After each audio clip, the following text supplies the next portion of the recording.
This channel does not promote any violent, harmful, or illegal activities. All content provided by this channel is meant for an educational purpose only. 2000 থেকে 2011 টানা 11 বছর মুখ্যমন্ত্রী ছিলেন বুদ্ধদেব ভট্টাচার্য। 2021 সালে মে মাসে কোভিডে আক্রান্ত হন। তারপর থেকে দীর্ঘদিন ধরে ভুগছিলেন শ্বাসকষ্টজনিত সমস্যায়। আজ পাম এভিনিউর নিজের বাড়িতেই শেষ নিঃশ্বাস ত্যাগ করেন প্রাক্তন মুখ্যমন্ত্রী। মরণোত্তর চক্ষুদান বুদ্ধদেব ভট্টাচার্যের। কলকাতা মেডিকেল কলেজের আরআইওকে চক্ষুদান। চোখ সংগ্রহ করেন আরআইওর বিশেষজ্ঞ চিকিৎসকরা।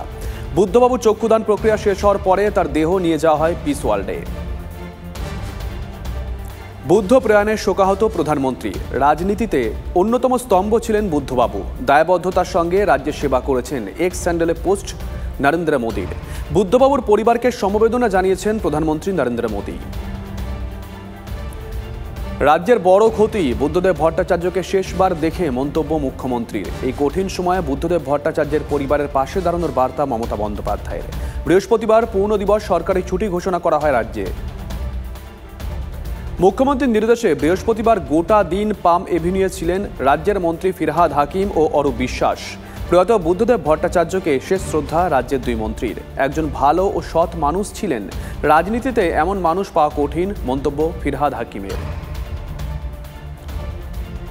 বন্ধু চলে যাওয়ায় ভারাক্রান্ত বিমান বসু। দীর্ঘদিন মানুষের স্বার্থে কাজ করেছেন, দলের জন্য কাজ করেছেন। অনেক ক্ষতি হলো, মন্তব্য শোকাহত বিমান বসুর। অসুস্থতার কারণে গৃহবন্দী হওয়ার পরও পাম এভিনিউর ফ্ল্যাটে যাতায়াত ছিল বিমান বসুর। আজ সকালে নির্দিষ্ট সময়ে ঘুম ভাঙে বুদ্ধবাবুর। সূত্রের খবর, স্ত্রীর হাতে বানানো জলখাবারও খান তিনি। শ্বাস নিতে ভীষণ কষ্ট হচ্ছিল বুদ্ধবাবুর। দ্রুত পৌঁছন বুদ্ধবাবুর ব্যক্তিগত চিকিৎসকরা। সকাল 8:20-তেই সব শেষ। বুদ্ধবাবুর দেহদান ঘিরে এনআরএস হাসপাতালে তুঙ্গে প্রস্তুতি। দেহদান প্রক্রিয়া সম্পূর্ণ হতে সময় লাগবে ঘণ্টা 3। অঙ্গীকারপত্র জমার পর শুরু হবে সংরক্ষণ প্রক্রিয়া। মরদেহ শিরায় প্রবেশ করানো হবে রাসায়নিক একটি বিশেষ ঘরে। সংরক্ষিত হবে প্রাক্তন মুখ্যমন্ত্রীর দেহ। 1991 সাল থেকে বুদ্ধবাবুর গাড়ির চালক সত্য ঘোষ। প্রাক্তন মুখ্যমন্ত্রীর প্রয়াণে শোকাহত তিনিও। বুদ্ধবাবুর গাড়ির আরও এক চালক মোহাম্মদ ওসমান নিজের হাতে বিরিয়ানি রেঁধে খাওয়াতেন প্রাক্তন মুখ্যমন্ত্রীকে। গাড়ি চালকদের স্মৃতিচারণায় বুদ্ধবাবুর নানা কথা। দমদম শেঠবাগান আদর্শ বিদ্যা মন্দির ফর বয়েজ স্কুলে প্রায় 3 বছর শিক্ষকতা করিয়েছেন প্রাক্তন মুখ্যমন্ত্রী বুদ্ধদেব ভট্টাচার্য। 1968 সালের মার্চ মাসে বাংলা শিক্ষক হিসেবে তিনি যোগদান করেন। প্রয়াত প্রাক্তন মুখ্যমন্ত্রীর স্মৃতিচারণা স্কুলের বর্তমান প্রধান শিক্ষক চিরঞ্জীব বন্দ্যোপাধ্যায়ের।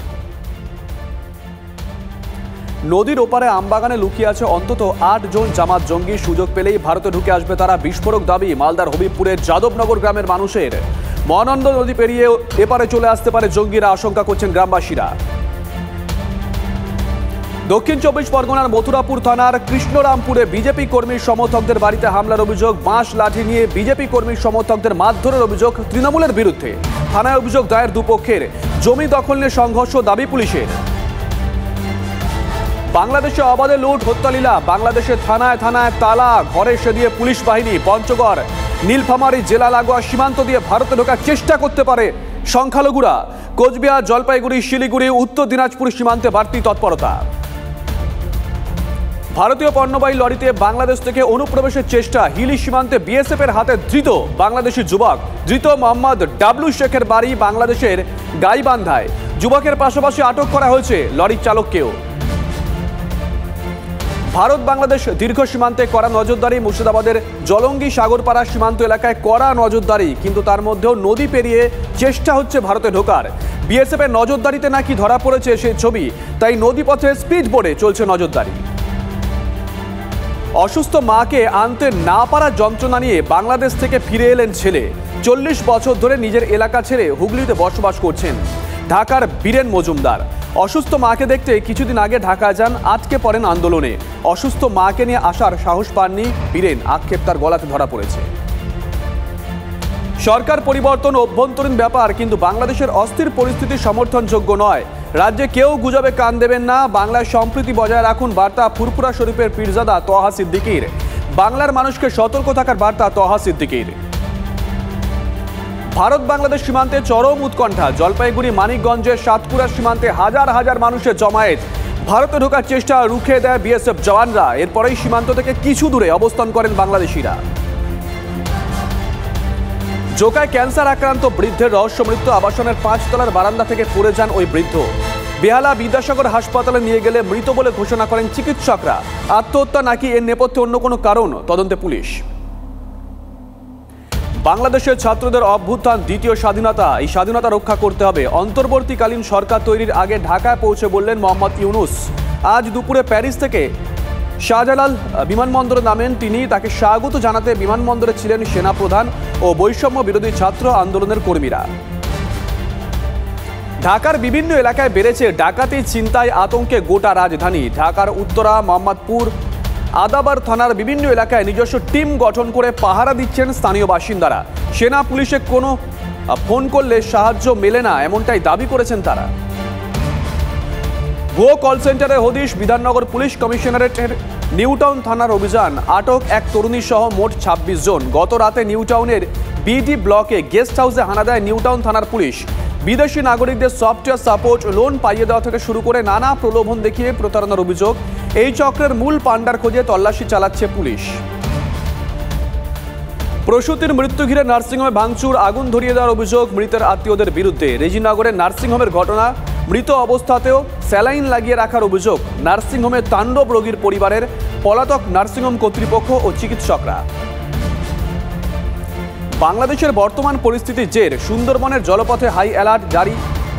পুলিশি তল্লাশিও চলছে। বাংলাদেশি পণ্যবাহী বার্জগুলোতে তল্লাশি নামখানা থানার। খতিয়ে দেখা হয় নাবিকদের বিস্তারিত তথ্য। যে কোনো রকম অনুপ্রবেশ ঠেকানোর চ্যালেঞ্জ প্রশাসনের কাছে। জিটি রোডে যানজট এড়াতে উচ্ছেদ অভিযান। বাদ গেল না তৃণমূলের অফিসও। কোন্নগর বাকখাল থেকে জিটি রোডের দুধারে অবৈধভাবে জবরদখলকারীদের উচ্ছেদ। দাঁড়িয়ে থেকে উচ্ছেদ অভিযান কোন্নগর পুর প্রধানের। পুরনো বাড়ি ধসে দুর্ঘটনা রুখতে পথে নামল পুরুলিয়া পুরসভা। চিহ্নিত শহরে 23টি ওয়ার্ডের 70টি বিপজ্জনক বাড়ি। বাড়িগুলোকে বিপজ্জনক ঘোষণা করে বাড়িগুলোর গায়ে লাগানো হয়েছে সতর্কীকরণের ব্যানার। স্বাস্থ্য বীমা এবং জীবন বীমায় জিএসটি প্রত্যাহার হচ্ছে না। সংসদে দাঁড়িয়ে কার্যত বুঝিয়ে দিলেন অর্থমন্ত্রী নির্মলা সীতারামন। বিমায় জিএসটি প্রত্যাহারের দাবিতে গত কয়েকদিন ধরে সরকারের ওপর ক্রমশই চাপ বাড়াচ্ছে বিরোধীরা। যদিও কেন্দ্রীয় অর্থমন্ত্রীর দাবি 18% জিএসটি নিয়ে যে আপত্তি তা কার্যকরের সিদ্ধান্ত কেন্দ্রের নয়, জিএসটি কাউন্সিলের। কুস্তির কোয়ার্টার ফাইনালে আমান শেরাওয়াত। ছেলেদের 57 কেজি ফ্রিস্টাইল বিভাগে প্রি কোয়ার্টার ফাইনালের প্রথম ম্যাচেই দাপুটে জয় ছিনিয়ে নিয়েছেন তিনি। ম্যাটে দাঁড়াতেই দিলেন না উত্তর ম্যাসিডোনিয়ার প্রতিপক্ষকে। 10-0 ব্যবধানে বড় জয় আমানের। টোকিওর পর প্যারিসেও ব্যর্থ অংশু মালিক। কুস্তিতে মেয়েদের 57 কেজি বিভাগে প্রি কোয়ার্টার ফাইনালেই হেরে বিদায় নিলেন তিনি। মার্কিন যুক্তরাষ্ট্রের প্রতিপক্ষের বিরুদ্ধে দাঁড়াতেই পারলেন না অংশু। 2-7 ব্যবধানে হার ভারতীয় কুস্তিগিরের।